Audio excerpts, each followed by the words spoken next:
Hey guys, it's Molly. Welcome back to my show. Okay, so I am known as a bit of a passive-aggressive person.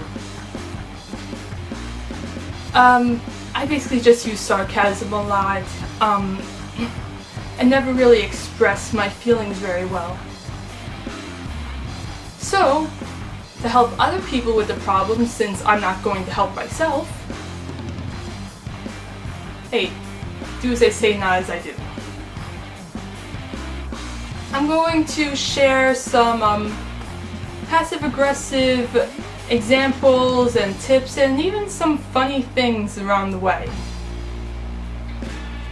Okay, so here are some of the things that passive-aggressive people say so that you can know if you actually are being passive-aggressive or not. 10 things.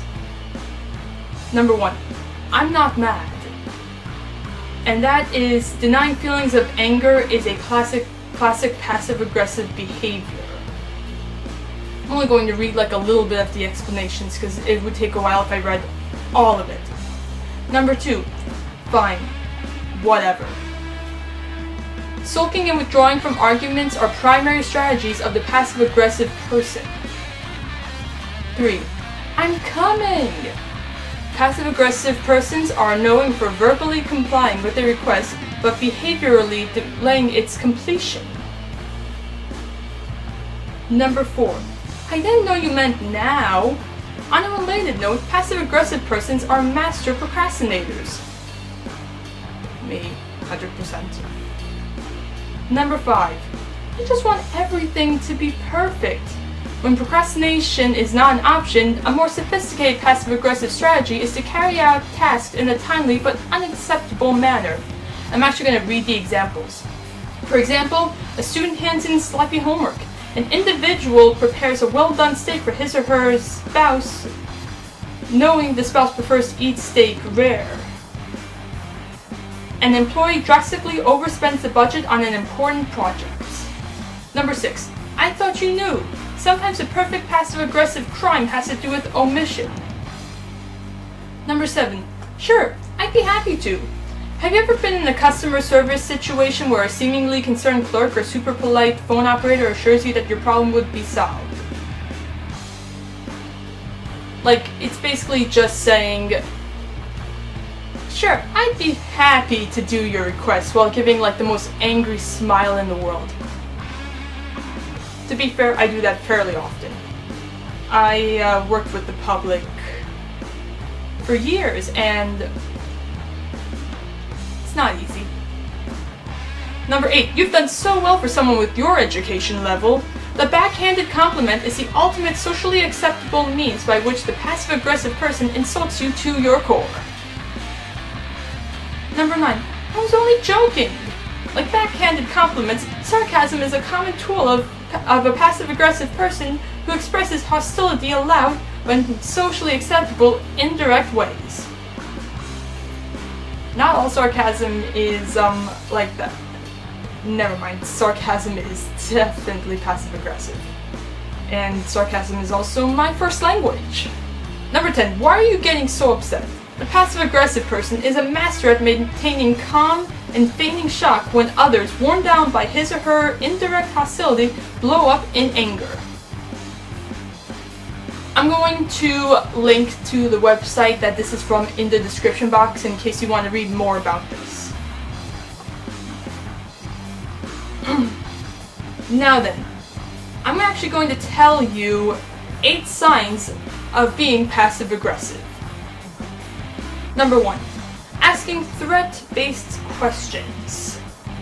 Example, why on earth would you ever think that? Or, are you nuts?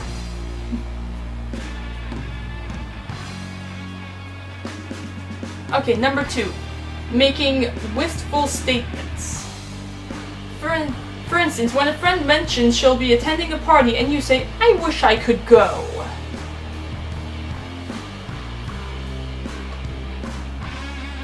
Number 3, doling out backhanded compliments. Okay, so these are like just basically another thing from the 10 things passive-aggressive people say, but it's also like These are also signs that you yourself are being passive-aggressive.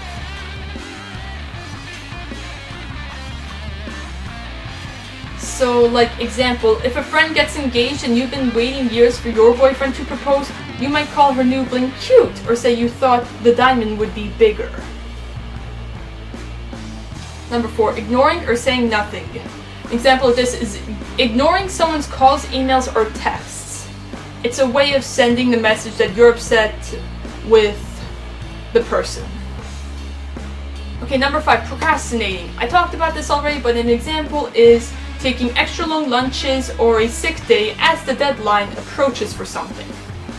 The way that I would procrastinate was I wouldn't do my term papers until the very last minute and would pull an all-nighter while blasting Billy Joel or Elton John through my headphones to keep me motivated.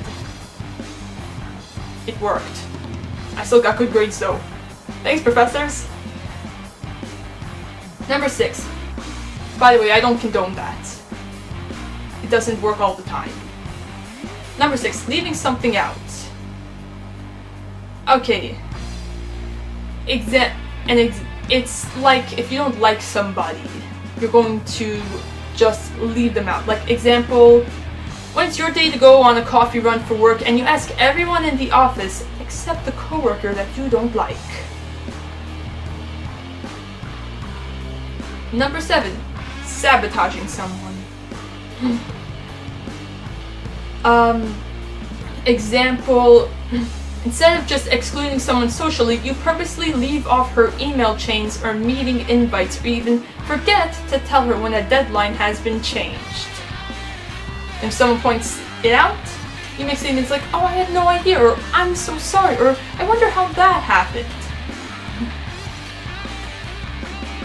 And lastly, number 8, keeping score.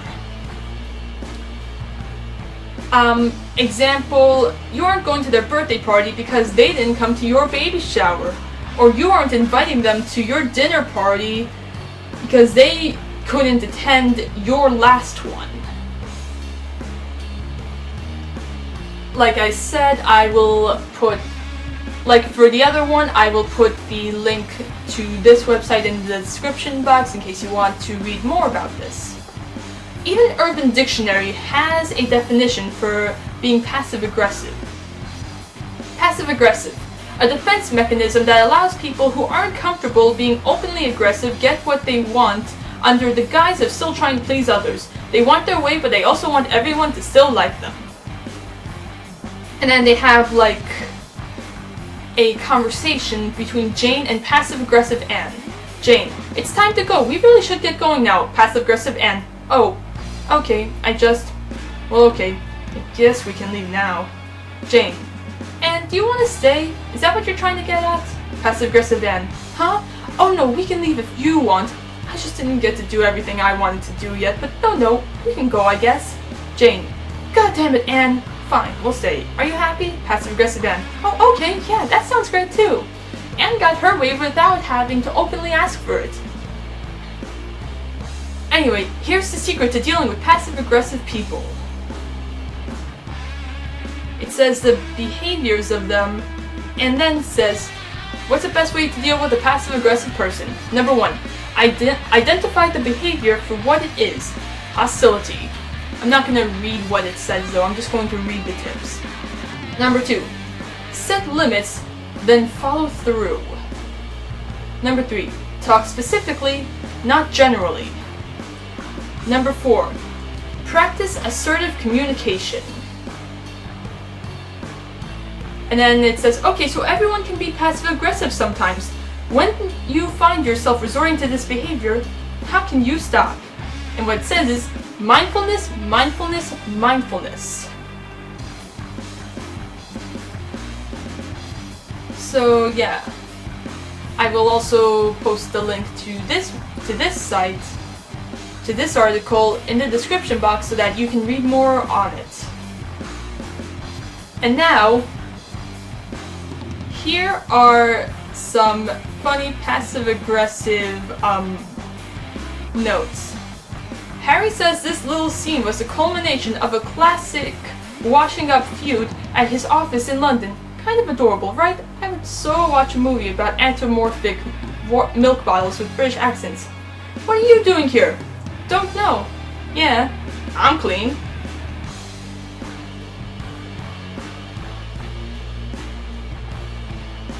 Moving on to the next one.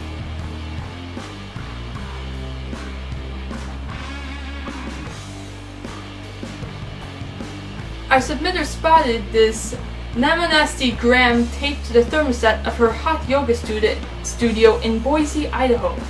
Never above 70 degrees. Donna, bring a sweater. This one guy in Wisconsin decided to let his roommate know she was using too much toilet paper. How do you suppose that went over? And then it's just like the toilet paper just like all rolled out. It says, learn to conserve. Alright, so this next one says, our submitter in North Dakota found his birthday card from the local health clinic a little off-putting. Well, the candle is still burning, but maybe not for long. Mammograms save lives. Schedule your stay by calling radiology at, and then they like took out the phone number because they don't really want people calling you. Just in case you need another reason to hate on Lululemon. Dear whoever stole my Lululemon pants, I can understand your need to steal my gym pants considering you have an ugly ass. I can do without them. Enjoy, your friendly neighbor. I mean, like, I feel like that one was actually kind of aggressive. Well, not aggressive, but you were definitely insulting the person to hell and back. Okay, so this one is, so looks like someone on the second floor could use a Snickers. There are quite a few people here who went to prestigious business schools. Others have many years of experience in the finer points of profit and loss. Still others bring innate acumen for business, marketing, and finance, operations, accounting, and service. Some ran lemonade stands as kids. Some aren't sure why they didn't just drop out of, and then it crossed out school and says, society and raise alpacas. Yes, we're a diverse group, but today we've distilled our thoughts, opinions, and business sense and crystallized it into this bit of advice. As you consider the sharp sales decline from this particular vending machine and undoubtedly analyze various data, construct extensive spreadsheets, build pivotal tables, hold meetings, and evaluate market forces and traffic patterns that could explain this unexplained loss in revenue, be sure to factor in the only reality that this vending machine, which only accepts cash, doesn't accept cash. Which is basically speak for, the machine is broken. Okay, it says, pro tip, the sound of children's laughter on a Sunday afternoon makes you curse the sky in rage. Sorry, it says, pro tip, if the sound of children's laughter on a Sunday afternoon makes you curse the sky in rage, you might want to check yourself before you turn into a full-fledged cartoon villain. It might be too late for the concerned note writer below. And then it says, hello. After hearing multiple unaided screams coming from your backyard, I realized that your children were unsupervised. This lack of supervision is very unsettling due to the varying young ages of your children, of which none are old enough to look after the other. I used my own dissertation and decided to conduct a very crude experiment. This experiment took place over a 5-minute length of time. During this 5-minute length of time, 24 unattended screams occurred. These screams varied in occurrence from a maximum of 1 minute and 8 seconds to a minimum of 0.53 seconds. This is an average of a scream every 11.85 seconds during the 5-minute sample. I find that occurrence average pretty difficult to ignore. And then it says 5-minute time lapse. Timer started at last scream. Time between next occurrence, 1.65 seconds. Time between next occurrence, 11.74. I'm not going to read this whole thing because it is a 24 point list, but at 11 it says, time between next occurrence, 0.53 seconds, shortest period of time. 23, time between next occurrence, 1 minute, 8 seconds, 0.68 1 minute 8.68 seconds. Longest period of time. I think the dude should really take a chill pill. After a week-long concert series carried through the building's heating system, Brian in Montreal says one of his fellow apartment dwellers posted this desperate plea. If you're in this building, fucking pan flute, stop! Please! I beg you, stop! Okay, so the guy who needed a chill pill in the last one may also be this guy. If not, both need a chill pill. Okay, so this next one is, in one Nova Scotia office kitchen, frustration with this, please wash/rinse completely all food and beverage containers before placing them in the garbage or recycling/refundable containers. The garbage, the refundables, no milk or dairy products, and the bag paper. Then on the refundables it says, please remove all lids and everything must be rinsed and washed. And then there's actually a second part to this that says this is going to actually go into like a few different pictures. Led to this. And you get a generic sign. You get a generic sign. Everyone gets a generic sign. And continuing down, it then shows that it is above those signs, like they put it on the wall above the signs. And then continuing, this is a very long post, guys. It says, meanwhile in Boca Raton, do not put two different kinds of bread on the same pan at night. I already do enough work for you. I don't need more. Put it back in the right place. And then another sign next to it says, capital letters! Whiny rant, unnecessary. Capital letters. Whiny rant, unnecessary underlining.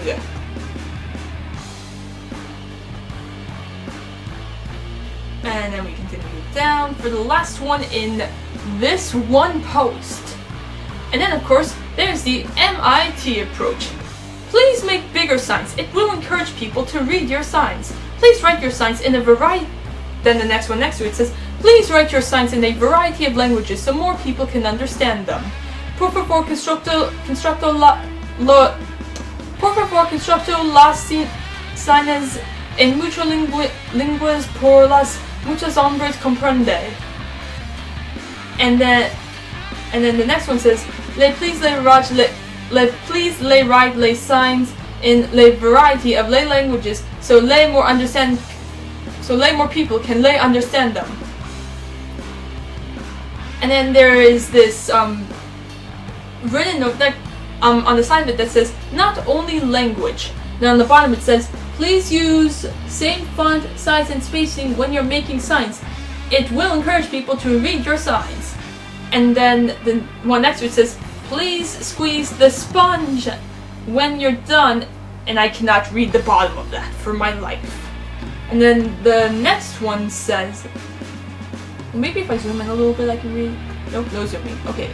Next one says, please hang up fry pans after they have been washed.